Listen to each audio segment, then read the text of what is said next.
I don't see you like that. Something. Sorry. But I'm gonna need your phone to look at those questions. Yes. Just open it to chat. Nothing you do is intentional. You're making video wrong. There we go. Yes, sir. Okay. Oof. You ready? Yes, sir. Okay. Hi. This is Iwu. We have the cap. My name is Oluwaseyi. What's your name, sir? And I'm Clarence. CHUKUPIKU. Okay. Yeah, I see you. This is our first episode. The title of the episode is called Get Up and Dance. On this episode, we're just taking you on a journey. In the journey of finding yourself. There's so many things out there. You stressed, man. You stress. Yeah. Like look at it's summer, it's hot, and we need things to actually make us calm down. So it's like in all of these job situations, in all of this hot weather, you need to get up and dance and let it go. I like that. I like that title. Get up and dance. You know, you gotta release the stress, you know. Like you said. It's summer, it's hot, it's a lot going on. I like that title. Yeah. So what do you do? Tell us? I work in laboratory. I work in a lab. I do everything specimens related. So I run specimens. I communicate with doctors, nurses, physicians, everybody in the hospital to make sure that patient care is. So you don't fear blood? I will see blood and run. Depends. Sometimes we have like pathology stuff that comes in. You'll see a leg, like an amputated leg or something. But we don't handle that. That's pathology. I'm more on like the more macro side of things. So yeah. But do you feel like you're doing what you want, or like Africa, you gotta be a doctor, lawyer? Yeah, you know how that is. I enjoy what I do, but I want to do more. You know, more in that scene. So that's why I'm going to get my master's in, and then try to do more in depth. Oh, you trying to get a master's in? What are you trying to get a master's in? So I want to do it in laboratory medicine, so I can run more like in-depth tests, like coags and hematology, things like that. I love that. Yeah, it sounds a lot nerdy, but hey, we trying to learn.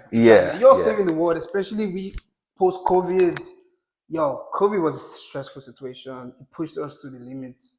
We were some people thought they were not gonna make it.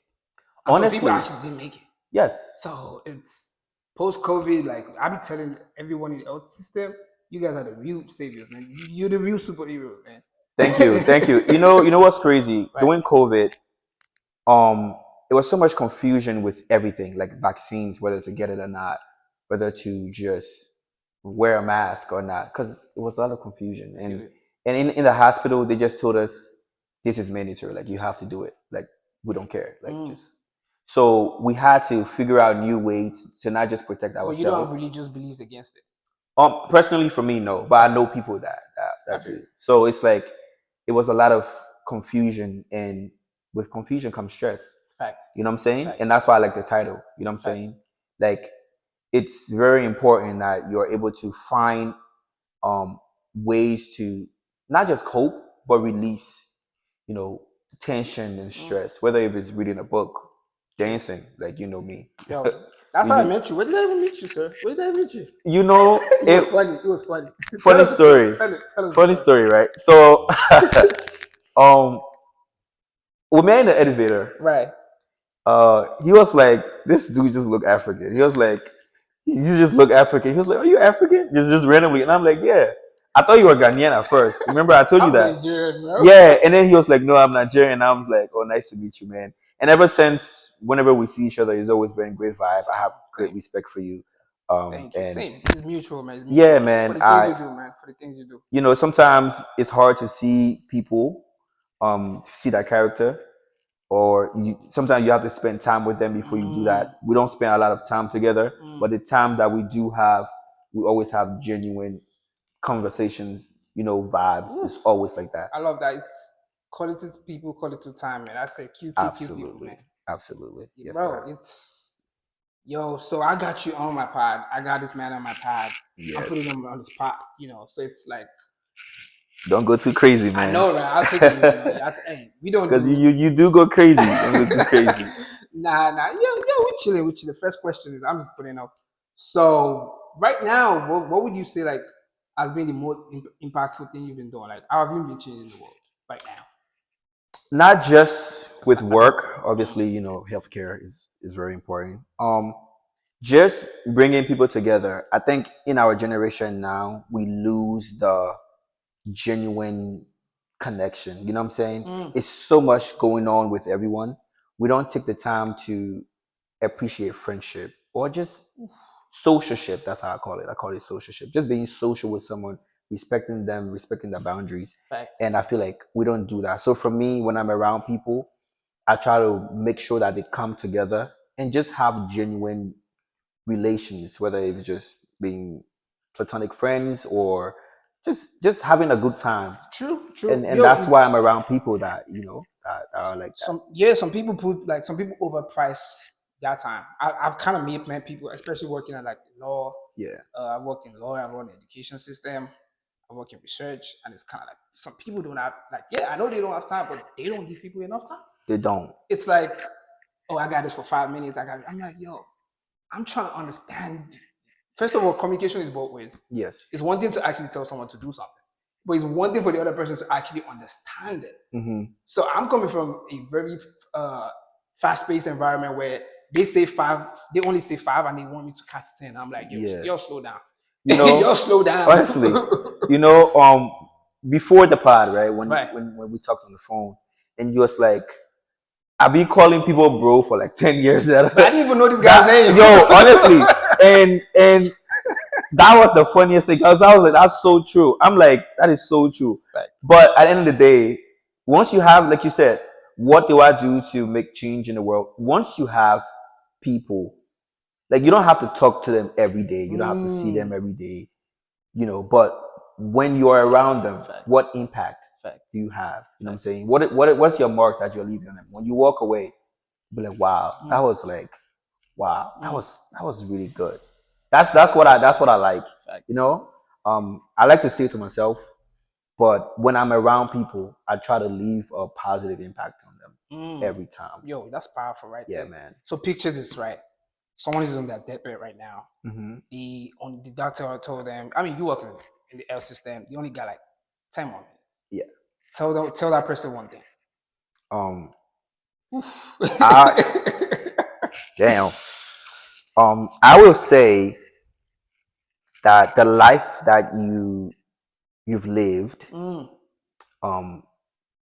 don't regret what you did here. The impact that you had on Earth will always be remembered and cherished. Thank you. I would thank them for at least opening up to me or to the people around them for leaving a positive impact on them.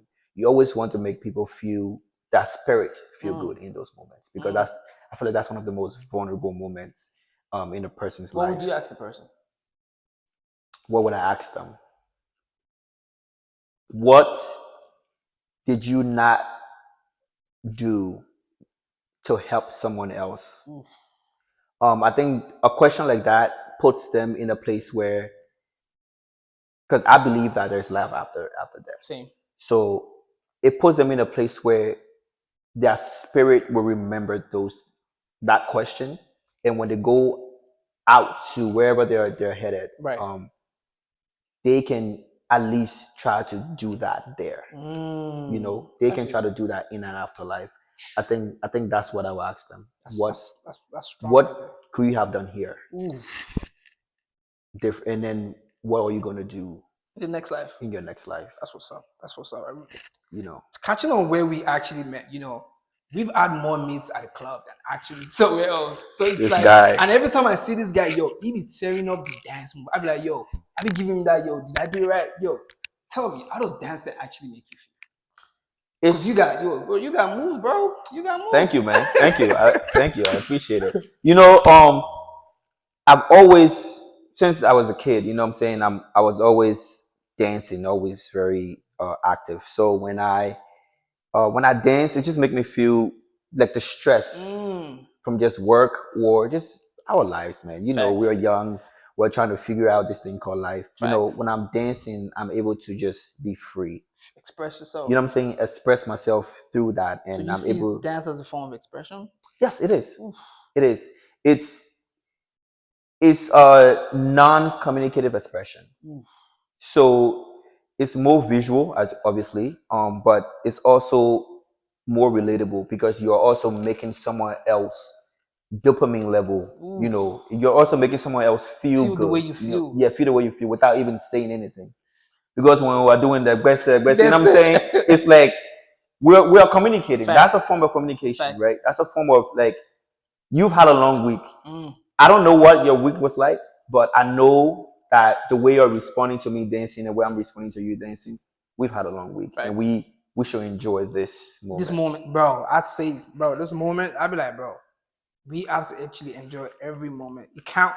It's the simple things. It's not the big things, man. What you do in the first, bro. The next thing you're gonna do in 5 years is dependent on the next thing you do 5 minutes later. 5 minutes, exactly. That's powerful. If you don't get it right in the first 5 minutes, bro, stop thinking about that 5 years, man. That's powerful. Stop. For real, bro. That's actually. Because hey, it's the tiny moments, man. If we don't value those moments, bro, once you get the larger moment, you wouldn't value it. You won't value because it. What you won't even know what to do with it. You can't handle it. Because you haven't laid the foundation Fact. Of the little things, Fact. Like you said. Fact. So tell your old self something. My old self. Mm-hmm. Not like, express, be confident, be Fact. Who you are. Don't create the image that you want to be, right. That you want it to be shown out there. I think the way you dress, the way you carry yourself, the way you speak, everything is very important. And I think once you are able to create that for yourself and not care about what people think, right. I think when I was a kid, I cared so much because I was so skinny. About trends. You know what I'm saying? Right. Like about trends and everything else. Create your own style. Fact. Create your own lanes. Like create things that you will feel comfortable with. Fact. And don't give a damn about whether or not whoever says anything. That's them. True. True. So I would tell my younger self, be confident in yourself. Be very passionate about what you want to do. Your image is very important. And also allow yourself to make mistakes that you can learn from. Because I feel like, but you know how we are Africans. Yeah, like we focus on perfection. We focus on perfection, and sometimes when you are so focused on perfection, you don't look at the details of the mistake. Fact. Because you are so focused on the perfection. Right. So now you don't really know. You'll get there. True. Because us Africans, we're gonna grind. Bro, we strive. But you will not know. Never say never. Yeah. we exactly. But you won't know exactly the little mistakes that you made, and it will come back to you. I think we need to address ourselves. Sometimes you're in your room, you sit in your room, be like, this week wasn't good because instead of me sleeping X hours, I didn't do that, and that's why I was tired and I wasn't as productive at work today, or that's why I didn't hit the gym today. Stuff like that. I'm rusty at the gym, bro. Yeah, I know. I need to get back. I feel like you was in the gym though. I know, but lately, ever since I moved, it's like, yo, I'm tired. Yeah. It's like give yourself grace for that. Fact, Fact. Yeah. Maybe I feel like that's why I'm like taking like break. Just rewarding myself. Yo, my mom saw my picture lately. Was like, yo, come on, what are you doing? You're a skinny ass guy. What are you doing? I'm like, man, I'm fit. But right now, I think I've actually not focused on like the nutrition side of things. Like, so I'm working out, but I'm not like eating enough. Yes. And I actually work with my personal trainer. He was like, yo, Olu, I know you eat, right? I know you're Nigerian. I know you like to eat. Eat like he's like, yo, I want you to go double portion. That's the part I'm working on. So double portion on my meals. Try not to skip meals. That's what I'm trying to learn how to do now. Yeah. Because speaking of nutrition, meal prepping is literally the best thing you can do right now. You're young, you're working, you're active, you're outside. Meal prep. If you are making chicken breast and broccoli or whatever, right? Make that for an entire week. Make like 6 bowls or whatever. You can just now you know the exact amount of protein you're getting. You know exactly the amount of nutrients that you need in your meals. You know what I'm saying? That's what I've started to get into, and it's been working great. It's been really good. I can the fact that I see it in my fridge or my freezer, bro, I want to eat it right now. Bro, it happens though. It happens. That's what I'm battling with, and I'm like, yeah, I'll start it. Like I'll prep it. I'll prep for. I like to actually like cook something I'm eating, so it's like if I leave it in the the fridge for too long, I'm like, yo, it's stale. It's a I don't know. It's a very in my kind. I wouldn't leave it for a week. Max 3 days, 4 days. Yeah, I made pasta the other day. How was it? And I was like, damn, this pasta is good. So I had like 6 bowls, right? Okay. Guy, I ate like I ate like 2. So now I'm like 4 left. By the evening time, I'm like, I got up from my nap. I was like, man, I ate another one. Now I'm like 3. That's my entire, So it happens. It's not feeling pasta's not feeling. No, but it's good. So protein. I have like some ground beef in there and heavy cream. It was really good. I liked it. It was good source of protein, but I just needed to like have a strict diet, and I wasn't dieting that day. Yeah, I feel you. So what's the one meal that you would go eat any time of the day? I'm gonna go more traditional. Okay. Because I'm speaking with a fellow African. In Liberia. You got Liberian jollof? This guy, you want to start stuff, man. Listen, start war right now. I will answer the question first. First is tabagi. It's a Liberian soup.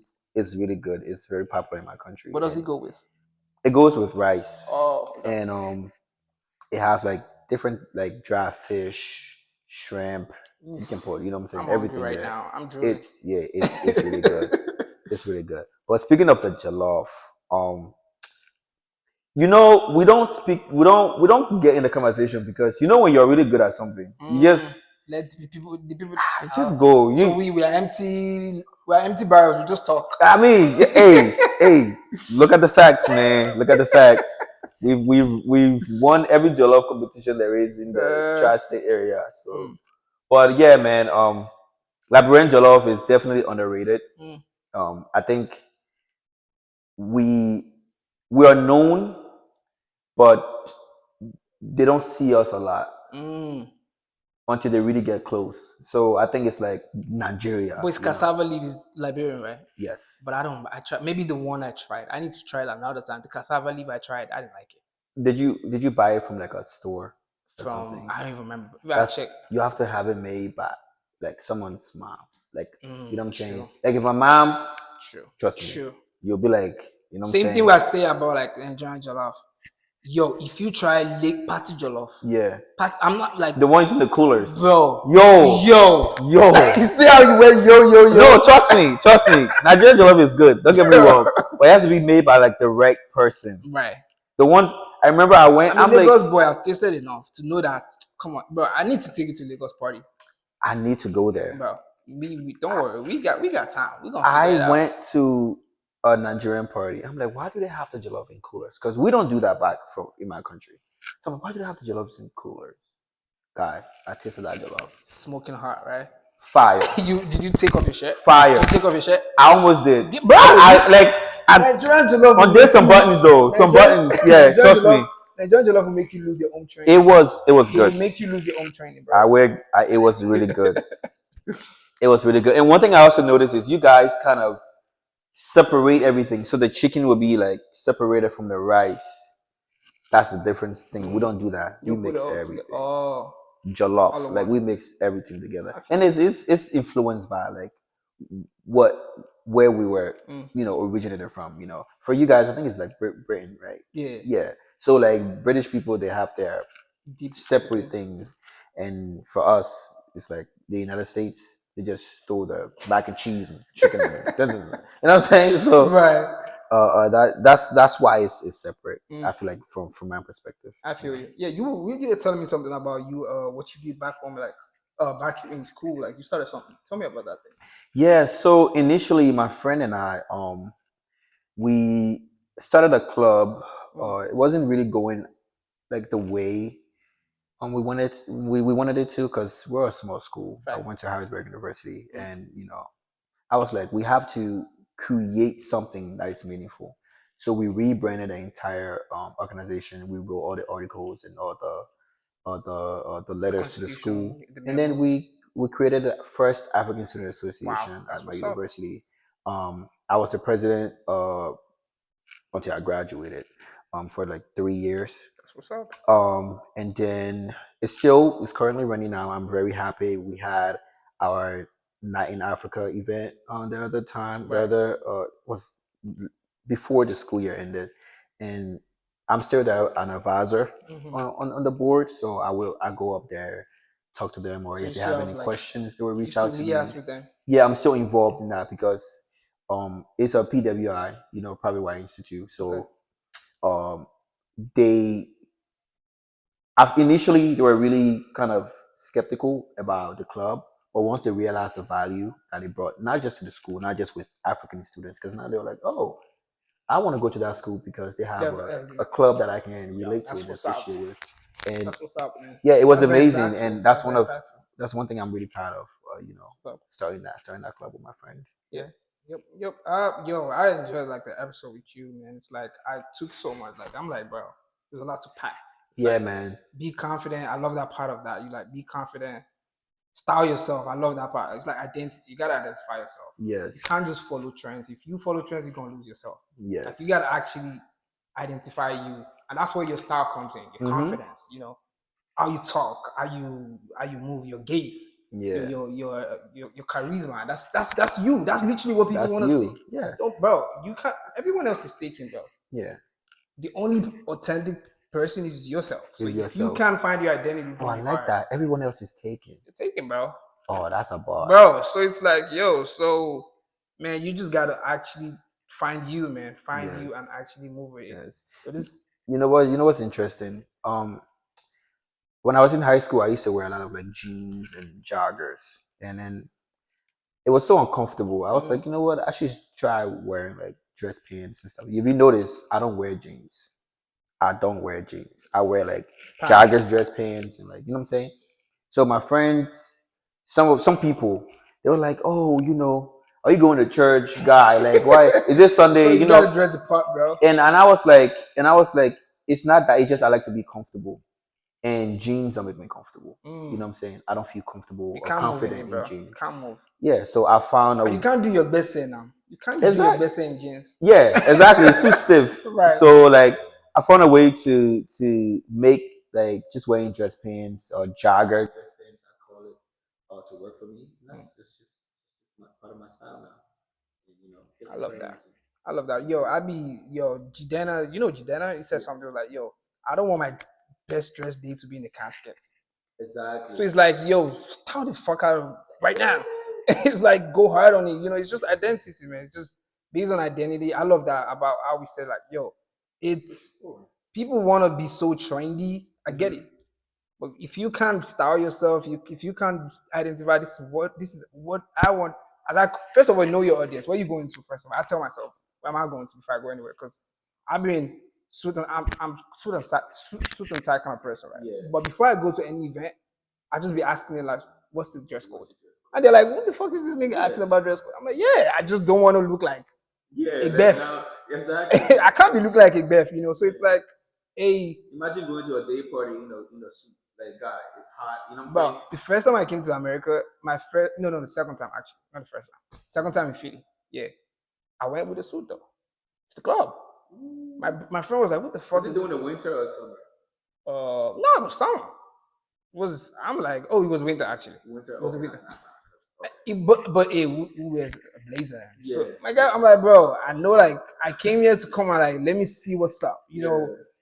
I have less jeans. I probably have 2 or 3, 4 small pants. Especially with small pants, cargo pants. I have jeans, but I just and your style, you have a unique style. Thank you. Know what I'm saying? You have a unique style. It fits, it makes sense. Thank you. You know what I'm saying? Yo, because I try a lot of stuff. Yeah.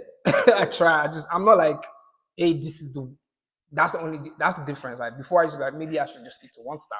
I'm like, yo, I can infuse it into. Yeah.